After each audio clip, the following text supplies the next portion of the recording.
दुष्यंत कुमार जी की पंक्तियां हैं ये।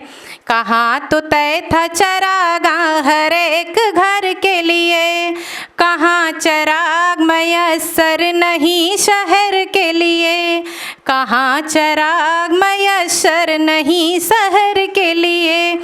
तो बहुत बहुत हार्दिक अभिनंदन करती हूँ दुष्यंत कुमार जी की दो पंक्तियों से। एक बार विशेष तालियां बजा करके आप सभी स्वागत करें।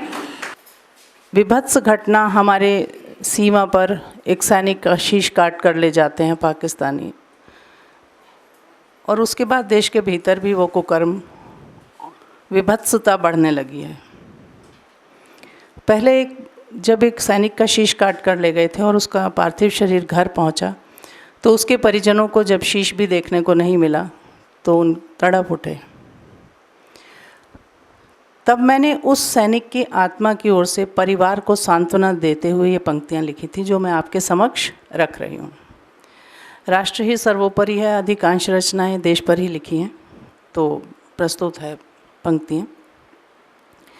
कि यूँ आंसू न बहा मैंने कुर्बानी दी है, यूँ आंसू न बहा मैंने कुर्बानी दी है, देश के चैनो अमन शीश निशानी दी है।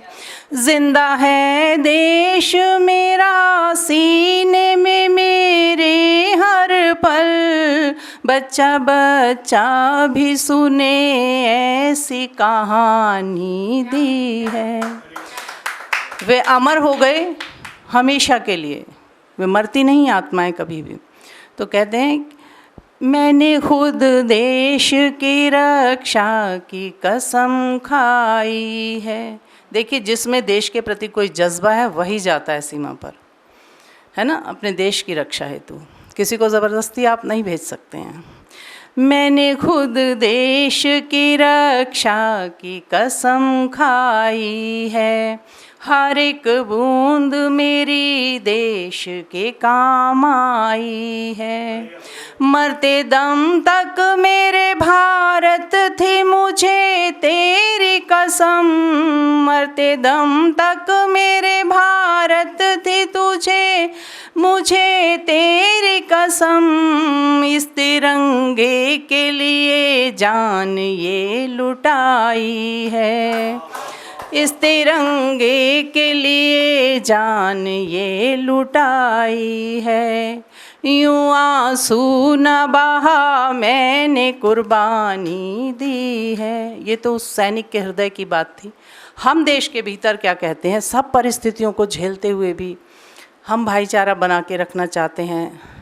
तो हम क्या कहते हैं, किसी हिंदू से या मुस्लिम से है परहेज नहीं, किसी मंदिर और मस्जिद से भी गुरेज नहीं। हमें पसंद नहीं है जो देशद्रोही हैं, कौन कहता है जो आतंकी हैं खुरेज नहीं, कौन कहता है जो आतंकी हैं खुरेज नहीं। महीने पाक इबादत में भी जो लड़ते हैं। हमने ये सुना था, हम जिस क्षेत्र में रहते हैं वहाँ हम अल्पसंख्यक हो चुके हैं। हम पश्चिम उत्तर प्रदेश में अमरोहा में हम संख्या में कम हैं, फिर भी। और हमने उन्हीं से ये सुना है कि जब इनके रोज़ों का समय होता है तो ये कोई गलत काम नहीं करते, इबादत करते हैं। लेकिन अब ऐसा नहीं है, सीमाओं पर अभी भी सब कुछ करते हैं।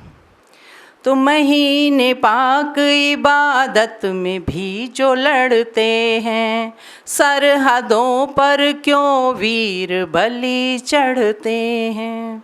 ये ना हिंदू के हैं ना मुस्लिम के, सोचो ज़रा, ये ना हिंदू के हैं ना मुस्लिम के, सोचो ज़रा। ये वो वहशी है दरिंदे जो खून पीते हैं, ये वो वहशी है दरिंदे जो खून पीते हैं। और माननीय अटल बिहारी वाजपेयी जी ने 40 साल से बिछड़े हुए लोगों को मिलाने का एक प्रयास किया। उन्होंने सद्भावना बस चलाई। और मिलाया लोगों को, दोस्ती का हाथ बढ़ाया, क्योंकि वो युद्ध के विरोधी थे, वे शांति के अग्रदूत, उन्होंने अपनी कविताओं में भी लिखा है ना। तो वो नहीं चाहते थे कि युद्ध हो, लेकिन फिर भी इतना सद्भाव पैदा करने के बावजूद हमारे पड़ोसी देश ने वो मित्रता नहीं निभाई और फिर धोखा दिया और कारगिल का युद्ध हुआ। तो ये सब जो है उनके कार्यकाल में, जब मैंने ये रचना लिखी थी तब मैंने लिखा था कि आओ हम कुछ नई पगडंडियाँ बनाते हैं, चलो कुछ देर कहीं बैठ कर समझाते हैं, सामने बैठ कर हालात की बातें होंगी, सीधे रास्तों से उलझी बात को सुलझाते, सीधे रास्तों से उलझी बात को सुलझाते हैं। लेकिन सीधे रास्तों पर उसने चलना नहीं सीखा है। और मोदी जी आ गए। मोदी जी के आने से पहले भी जब पहला चुनाव था, अब मुझे गर्व है मोदी जी का नाम लेने में। मुझे कोई राजनीतिक व्यक्तित्व होते हुए भी मुझे कोई संकोच नहीं है उनका नाम अपने साहित्य में लेने में।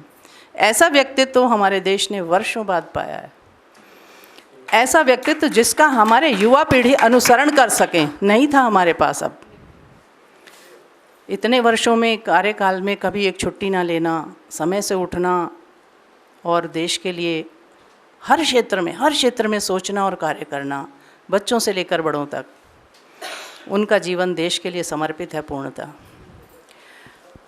तो मैंने एक पत्रकार का एक वीडियो देखा जो बहुत वायरल हुआ कुछ वर्ष पहले, कोरोना काल से पहले। तो उसमें जो मैंने सुना उन्हीं की भाषा में मैंने काव्य में थोड़ा सा लिखा कि पाकिस्तानी अखबार लिख रहा है समाचार, पाकिस्तानी अखबार लिख रहा है समाचार, 2019 में मोदी जीत जाएगा। ये उन्हीं की भाषा है। 2014 का चुनाव जीत चुके थे कि पाक पत्रकार यह कह रहा है घबरा कर 2019 में मोदी जीत जाएगा। और पाक पत्रकार यह कह रहा है घबरा कर 2019 में मोदी जीत जाएगा। और विश्व में फैलाया जिस पाक ने आतंकवाद, विश्व में फैलाया जिस पाक ने आतंकवाद, घुटने वो भारत के समक्ष टेक जाएगा। दिए सब जलाओ और दिवाली करो जगमग, विश्व गुरु भारत अवश्य बन जाएगा, विश्व गुरु भारत अवश्य बन जाएगा। उसके लिए करना क्या है कि जनगण मन मिल एकता दिखाओ सभी, जनगण मन मिल एकता दिखाओ सभी, भारतीय मन का कमल खिल जाएगा। अनेकता में एकता का मंत्र अपनाओ सभी, विश्व पटल पे भारत छा जाएगा, विश्व पटल पे भारत छा जाएगा। तो वर्तमान में जो हमने बहुत ही विभत्स घटनाएं देखी हैं, विषय आप समझ ही गए होंगे, तब जो हृदय से एक रचना निकली वो इस रूप में है, आपके समक्ष रख रही हूँ कि जाना है एक दिन काल के गाल में, जाना है एक दिन काल के गाल में, जीते जीना मरेंगे किसी हाल में, जाना है एक दिन। बस गए जब घरों दे खुशी से सभी, इतने वर्षों से हमारा देश आज़ाद है और सब लोग अब इस जो भारत में रह गए वो शांति से रह ही रहे हैं और सम्मानपूर्वक रह रहे हैं। ऐसा दूसरे देश में नहीं है जो हमारे बंटवारे के बाद बना, लेकिन हमारे यहाँ तो सभी को सम्मान दिया जा रहा है ना। तो बस गए जब घरों दे खुशी से सभी, बस गए जब घरों दे खुशी से सभी, कैसा खंजर चलाया भली डाल में, जाना है एक दिन। उड़ न पाया परिंदा वो नादान था।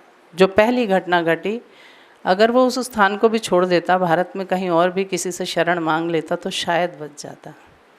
कि उड़ न पाया परिंदा वो नादान था, उड़ न पाया परिंदा वो नादान था, काट डाले शिकारी ने पर जाल में जाना है एक दिन।